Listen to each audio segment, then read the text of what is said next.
Жамбыл облысы Тұрар Рысқұлов ауданы Құлан мектеп гимназиясының 1-ші А сынып оқушысы ғалым Расул Ыбырай Алтынсарин. Қазақтың аса көрнекті жазушысы, қоғам қайраткері, кел балалар оқылық деп бүкіл халықты оқу білімге шақырған ұлы ағартушы Ыбырай Алтынсарин.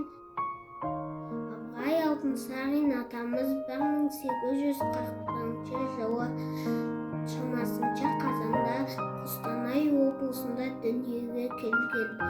Оның шын аты Ибрахим.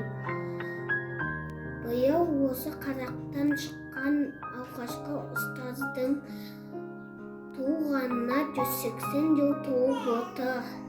Ыбырай Алтынсарин кел балалар оқылық. Кел балалар оқылық, оқығанды көңілге ықыласпен тоқылық. Оқысаңыз балалар, шамнан шығар жағалар. Тілегенің алдынан іздемей-ақ табылар.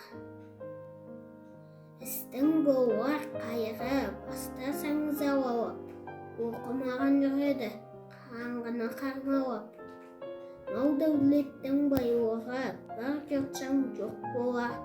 Оқымастың байлығы, күннен күнге көп болар. Еш жұтамақ жоқ болар. Сиса көйлек үстінде тоқуменен табылған. Сауысқанның тамағы шоқуменен табылған. Өнер, білім бәрі де оқуменен табылған. Надандықтың белгісі еш ақылға жарамас. Жайылып жүрген айуандай ақ-қараны танымас. Аяңшыл ат ағымас, білім деген қарамас. Жөн білмеген наданға қыдар ат адармас.